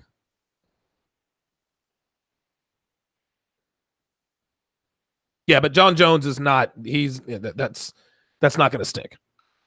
Not even close. Good stuff. Burlove says those are good training techniques. Great Black Shark says, yep, give them choices and make damn sure to enforce the consequences. Newton's third law applies to people also. Straight up. Listen, very good reference. I like that. The Asian American man experience says, today, a white girl walked past me in a store. She followed me to the farthest aisle, so I knew it was on. I grabbed 2 different flavor protein bars and asked her which was better, got her number in minutes. Yeah, see, there you go. There you go. Good job. Oh, Sharpe Assist says he's seen it in stores. Okay. Very good. Rohan Levy fires back. He claps back. He says, why so much effort just to have a relationship with a woman? Just sell a good story, get in, get out, rinse and repeat. Actually, Rohan, I think you're right. What you said is 100% true. I lived the Vegas hangover player life. I did that for nearly 9 years. Okay. Dude, I banged every blonde, brunette, redhead. I've fucked scores of 10 strippers, cocktail waitresses. You name them, I've banged them. But a funny thing happened to me as I got older is I just got a little bit more mature, and eventually I grew out of that phase. Now, there are a few men who they're just going to bang bitches until the day they die. This is just never going to get old for them. But a lot of times when men live that player lifestyle to the level that I lived it for the length of time that I lived it, I just got tired of it. No, I didn't get tired of sleeping with new girls. Nothing about sleeping with new girls gets old. What gets old is the preparation. And I use this analogy all the time in my shows. Those of you guys who have followed me know what this analogy is. Ray Lewis, Hall of Fame linebacker, probably one of the greatest 3 linebackers ever. Mike Singletary, Ray Lewis, Junior Seau. Dick Butkus is probably in that list somewhere. Anyway, Ray Lewis famously said, when it comes to my salary, when it comes to my $19 million salary, he says, Sundays, game days, you get that for free. I'll play Sundays for nothing for the rest of my life. What you are paying me for is Monday through Saturday, the film study, the OTAs, the 2-a-days, the practices, the walkthroughs. That's what you're paying me for. Ray Lewis didn't retire. No player in any sport retires because they get tired of playing the games. No. They realize that they no longer have the desire to do what's necessary to get on the field, get on the court. Okay? Well, men who live the player lives, dude, I used to live for the thrill of the chase. I've chased more girls than freaking Joe Namath. And it was great fun. I've got a ton of great stories to tell. I grew out of it. It's seemingly overnight. To me, it wasn't worth it to chase tail all the time. Right? If it was a lay down sale, like if I approached a girl, yeah, okay, great. It wasn't that hard. All right, fine. But I didn't want to put forth all of the effort that I was putting forth over the last 8+ years. I just didn't have it in me anymore. That was right around the time I met my now current girlfriend, Devin. I wasn't even looking for a relationship when I met her. But what I realized is that I required more than just a pretty face to make it worth it for me. Okay, listen, when I met Devin, I was still poking around, sleeping with girls, but not at the rate that I was before. So you ask, why so much effort to have a relationship with a woman? I'll tell you why. Because no matter what we say here in the Red Pill community, Rohan, we all say bitches ain't shit. Hashtag Red Pill till we die. Women are only good for one thing. Listen, you're getting no argument from me.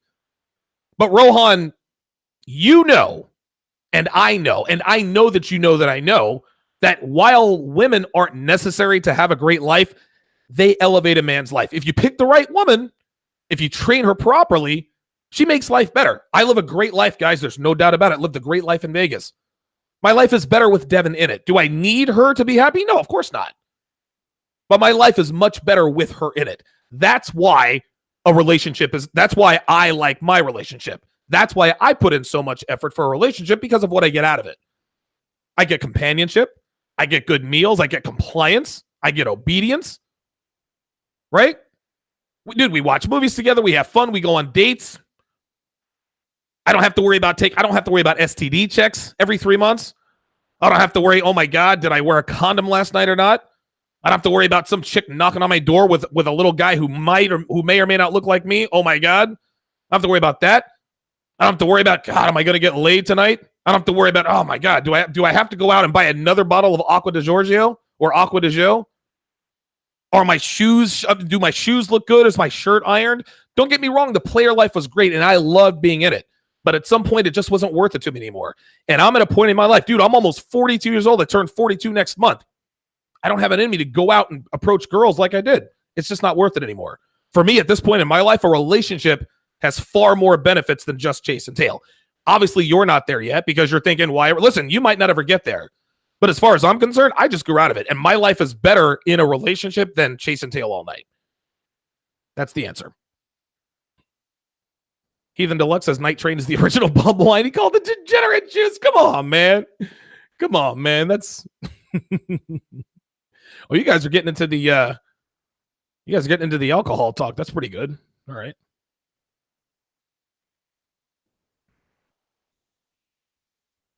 Wow. Okay, so it looks like John Jones lost to Mark Hamill. That's interesting. His name is Mark Hamill. That's the same guy who played Luke Skywalker. Bro Love says the Spider was a badass. Dude, Spider was the man. Spider was the man, dude. I've never seen, the only fighter that I have seen who could be better than Anderson Silva is John Jones. But he can't get out of his own way. Tested positive for Turinabol after he beat Cormier back in 2017. Drugs and all this other kind of stuff. He's like the Lawrence Phillips of the UFC. Okay, so he got disqualified. Okay, so John Jones has never been beaten in the ring. He has never been bested in the ring by an opponent. 404, I see you on the line. I'm going to get to you in just a second. Damn, 12-6 elbows on Matt. Oh, my God. Oh, Matt Hamill's head. Oh, yeah, DQ. Okay, all right. Ooh, hang on, 404. Heathen Deluxe asks an unbelievable brain twister. He asks, who has it worse in the interracial dating scene? Is it Asian and or Indian men or black women? Ooh, boy. Dude, you know what? I don't have an answer for that one. That's a very good question. Very, very good. Oh, Abundance. Dude, Abundance is Lawrence Taylor. Yes. Listen, let me rearrange that list. I'm going to go Lawrence Taylor number 1. I'm going to go with Singletary 2. I'm going to go with Ray Lewis and Junior Seau tied for 3rd. I'm going to go Dick Butkus at 4. Good catch there.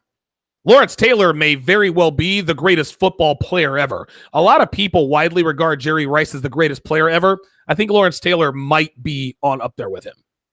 Just like the best player in the league right now is not Tom Brady. Oh, no. The best player on either side of the football in the NFL today is Aaron Donald. That is the best player in football. M. Sway says, pray, Lewis. Come on, man. Let's go to the phone lines. Area code 404, you're on live with Donovan. Go ahead. Yo, Don, what's good? It's Chase LeBeau. How you feeling today? What's going on, brother? How you doing, man? It's all good, Donovan, man. I've been just listening to the show, man, and just taking in the vibe, man. Cause, I'm just here to ask a few questions and get some Redfield advice for a change. Let's see what you got, man. Hit me. All right. Well, you mentioned something about being done with the player life. You know, you talked about like you being in your early 40s or whatever, but I'm 37, and to be honest with you, I hadn't had a true player stage. So is it too late for me, or do I still have it? Oh, no, it is not, dude. It's not even close to too late for you. The reason why it's interesting because I got tired of the player life. I started to wear down of the player life when I was 38. I just turned 39 actually. And so I moved to Vegas when I was 32.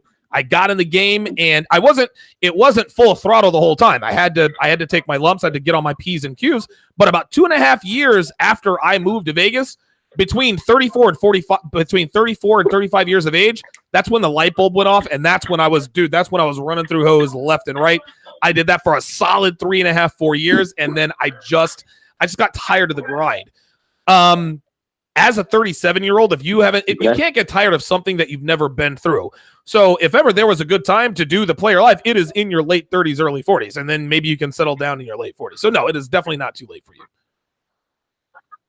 Okay, cool. Good to know. And my second question is that how do you control your temper? I'm probably not asking the right person that question, given that I've seen you in action. Oh, and by the way, I also have experience with it as a kid because you and my father, God rest him, have the same sign. So I've seen that temper in action years ago. So, but yeah, a while back I was dealing with an old flame, and she tried to stick me in the friend zone, and I got to admit I lost a bit of control and told her that she shouldn't lie to me and just go on about your business. So, and I want to stay away from that. I don't want to be Mr. Unstable, Elliot Rodgers type dude that gets pissed off when someone tells him no. So how do I rein that in? I don't like being out of control. No, I understand. Now, there's a difference between my documented, and again, for those of you who don't know, I have a documented temper problem.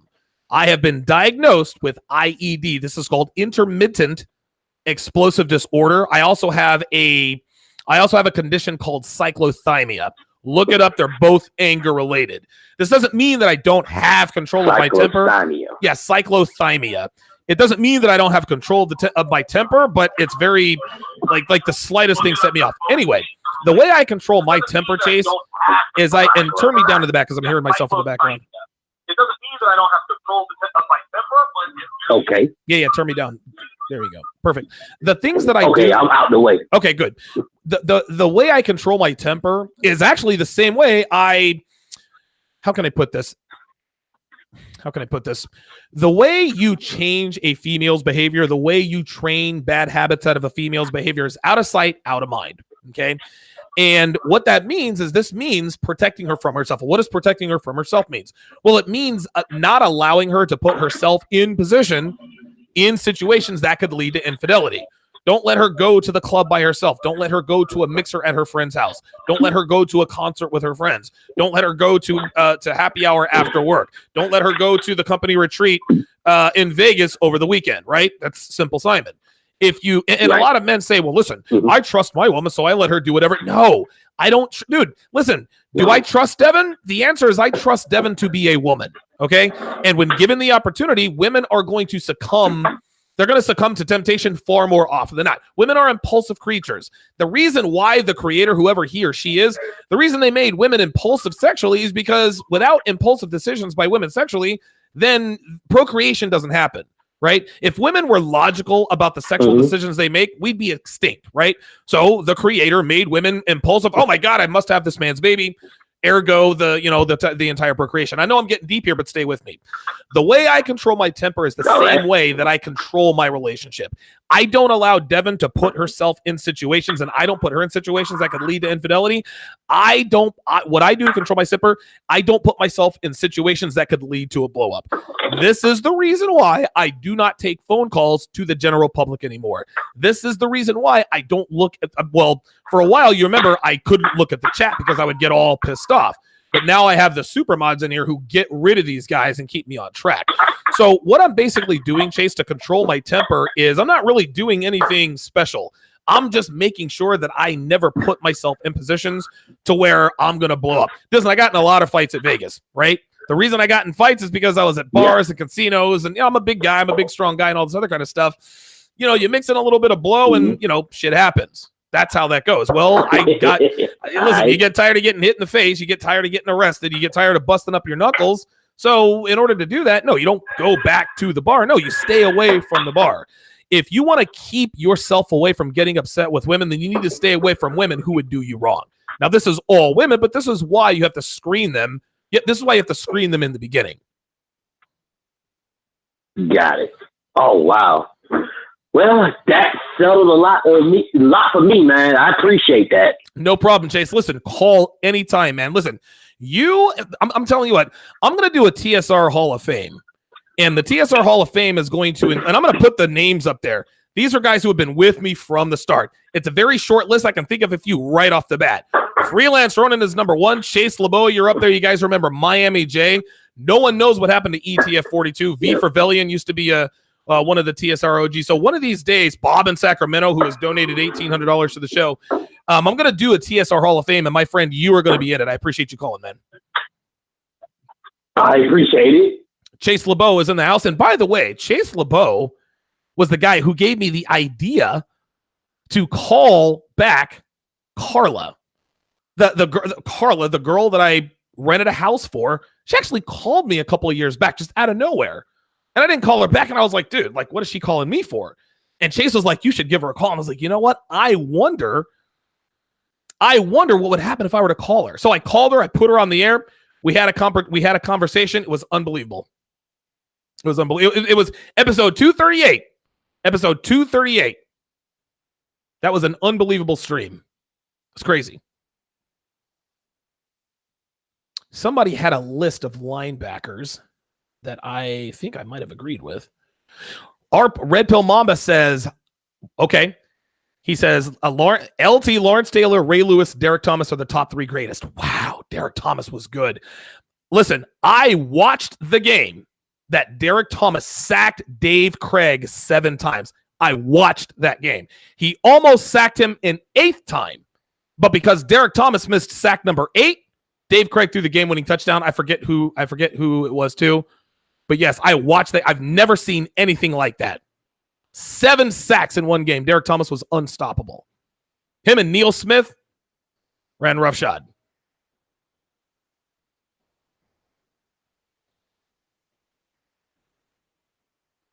Mark Raquelme says, should I get a vasectomy? I am 22 and don't want children. Till I hit 37, 40, or maybe never. I don't want unwanted babies.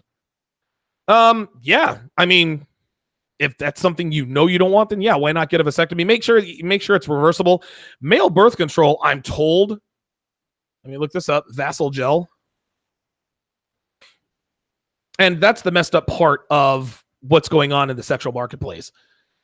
Birth control, men have only one form of birth control. And oh, by the way, women can tamper with that birth control to make it ineffective. Those are condoms. Women have the pill. They've got the patch. They have the shot.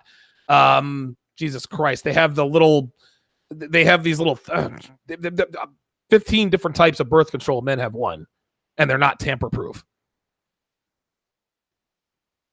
So yeah, it looks like Vassal gel.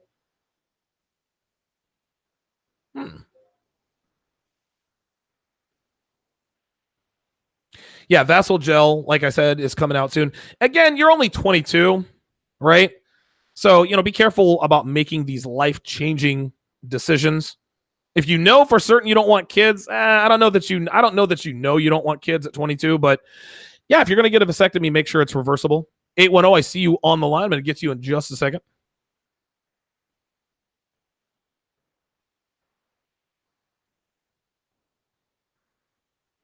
See? Starman says, I haven't done my player stage yet.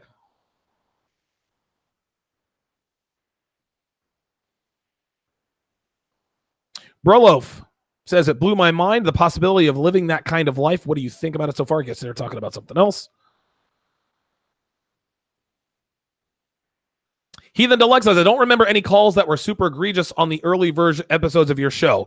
No, but there were a lot of people in the chat, and somebody said something about me being on O'Shea. Dude, I used to get calls on when I was on with O'Shea doing the brother pill.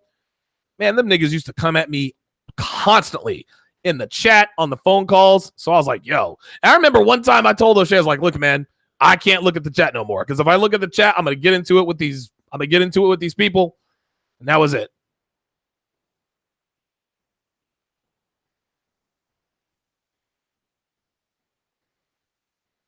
Heathen Deluxe says Hoteps are the worst. Yes, they are.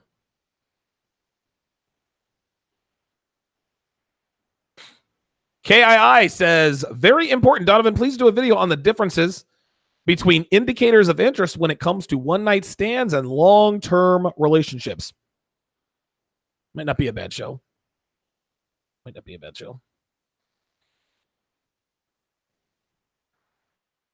Good stuff. Neil Wallace is in the house. Good to see you in here. Bryce Friday says, hey, Donovan, I discovered your content a few months ago and also made public that I am red-pilled. Been working on the self-improvement while not dating. Friends don't approve. Your thoughts? Get used to it.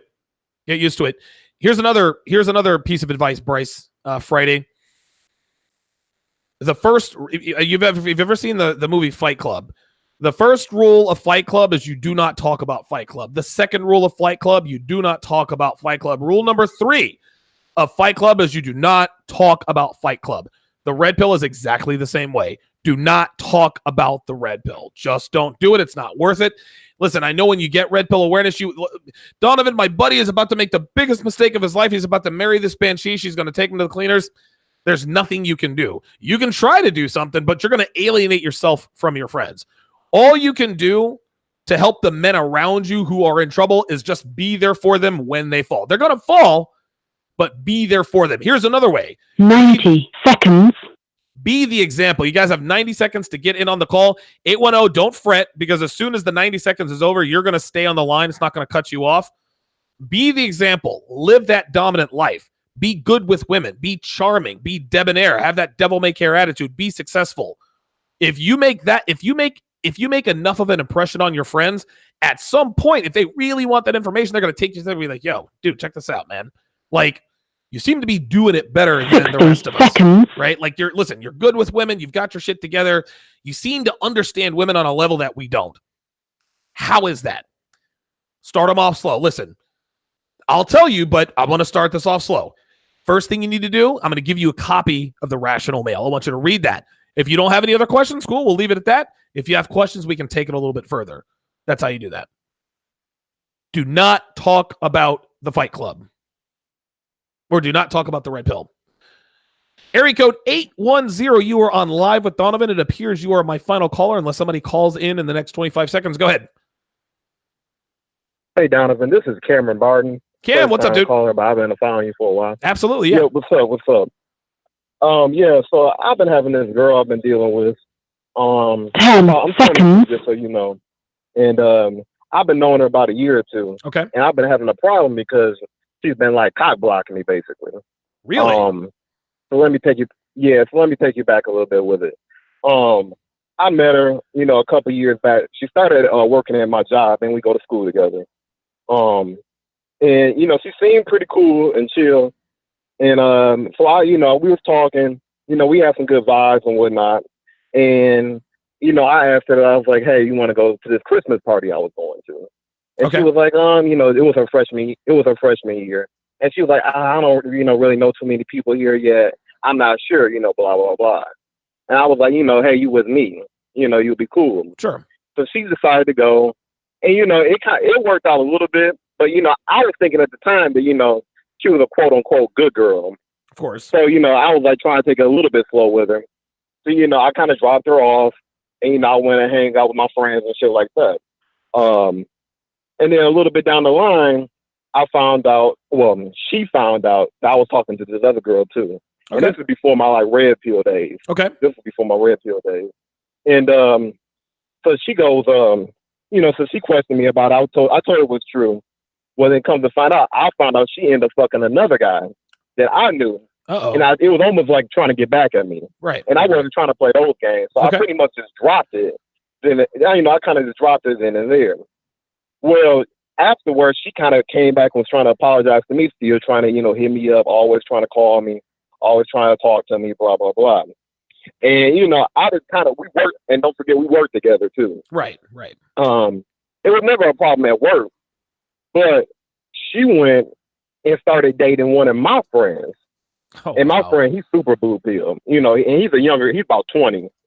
And since then, all these girls that I've been trying to talk to, because she got some hot friends now. Of course she does. And some of her friends, some of her friends been showing me some choosing signals or whatnot. But whenever I try to talk to them, they try to, they back off because it's almost like I'm still off limits. And she still goes behind my friend's back and flirts with me all the time. And I've tried to kind of talk to them about it a little bit, but it's not a subject that I can really touch. Gotcha. So, she's limited in some of my options, especially at the work, and we just see each other a whole lot. So, yeah, should I just call all those girls like a lost cause or what? Yes. Those girls are a lost cause. Do those girls work for you as well? Work with you as well? No. Okay. But, she'll bring them to our job, and I just see them around. Okay. And, I can see them I see them always looking at me and stuff like that. And I try to come up and talk to them, and they kind of kind of reflective, but, they always kind of looking back at her. And like I said, this is one of my good friends too at that. Right. And so I'm with them a lot. Right. And she's always, she still, because my friend, he's and she tells him all kind of bullshit. He's 5'7", 160. She tells him, "Oh my God, you got the biggest dick I've ever had." All kind of things. He believes it. Of course. And so I was just wondering. But you're saying they just lost cause. Yeah. And let me explain why. Let me explain why they're a lost cause. And I'm actually going to give you two examples in terms of how girls think. Girls are hive-minded creatures, and they learn and think by proxy. Okay. I'm going to give you example number one, Russell Wilson and Sierra. Okay. We all know about Russell Wilson and Sierra.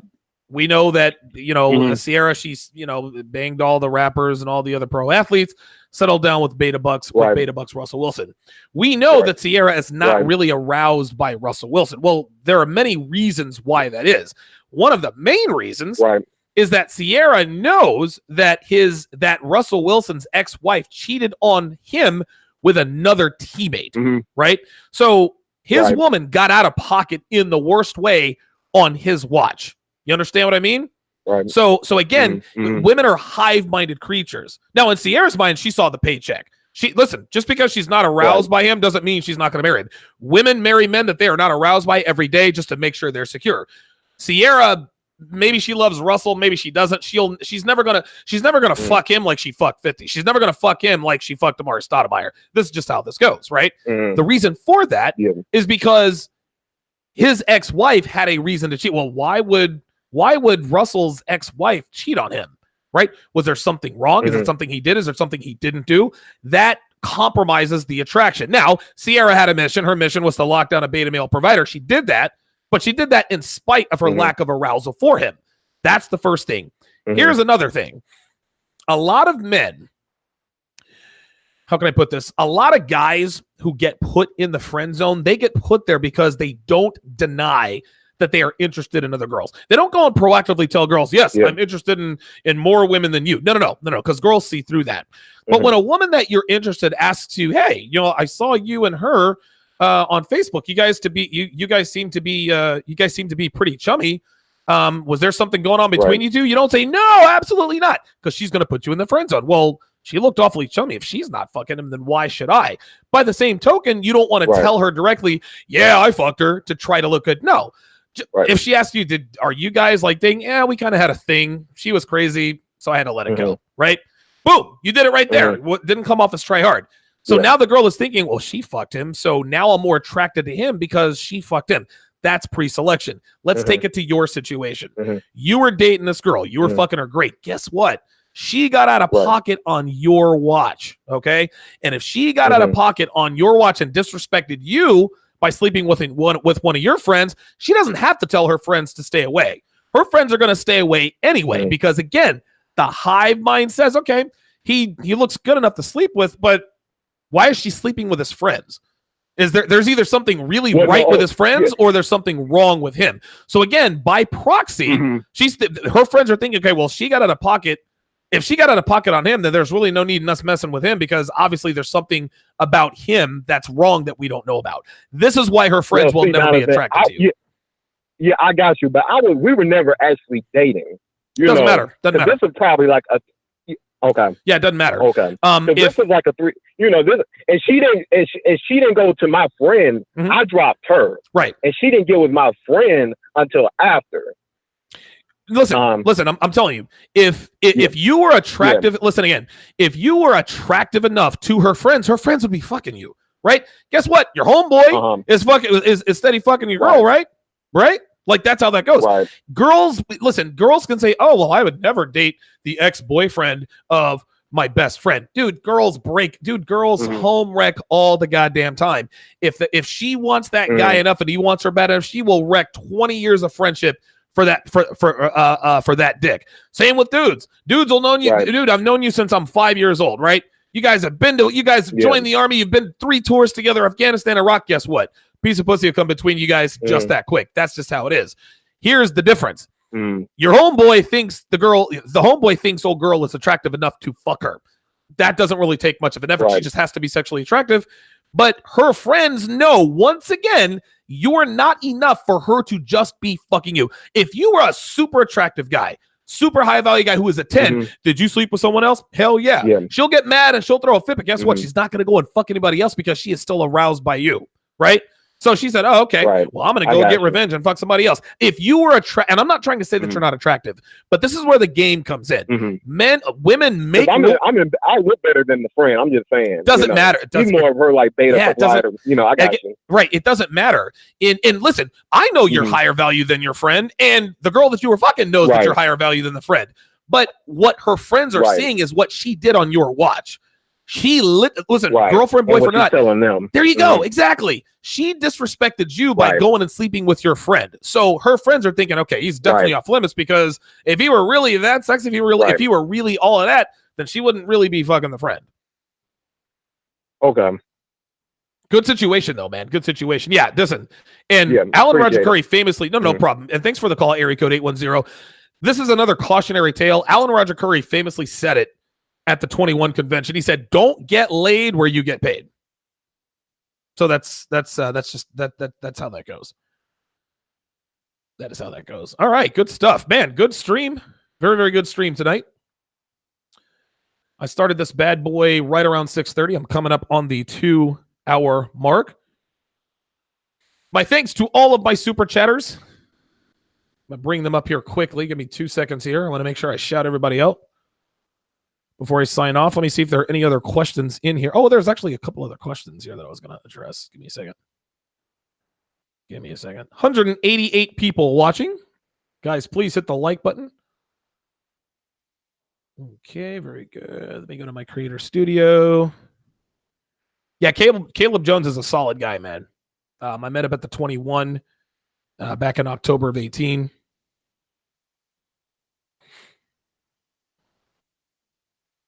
Malika Mebane says every man should have a player stage in his life so he can learn game, have fun, learn about women, and build confidence and experience with women. Just be red pill aware. Dude, I totally agree. Totally agree. I forget who said it. I called it the 30-30 rule. Before a man gets married, he has to be at least 30 and has had to have slept with at least 30 women. I'll actually take it one step further and call it the 35-35 rule. In order for a man to listen, if you're a man and you really want to get married, I would strongly advise against it. But if you must be at least 35 years old and have slept with at least 35 different women. That's the only way. That is the only way you will ever really be ready. Not ready for marriage, but just understanding women. You can't get married to a woman unless you understand them. Shout out to Ken Dog with the $10 super chat. Bronze Bomber, who called in, area code 216 with the $10 super chat. Edward Alexander with the $5 super chat. And G-Dub2 with the $10 super chat. That's a total of $34.99 in super chat. So I appreciate you guys supporting the show. Very good. Excellent. All right, guys. Well, that's going to do it for this edition of the Sunday Q&A. Keep those questions coming. Again, you guys can follow me on social media, do all that stuff. And we'll go from there. Again, guys, I'm going to be on the air at my regular day and time. I'm going to be on the air tomorrow at noon, Tuesday at noon, and Wednesday at noon.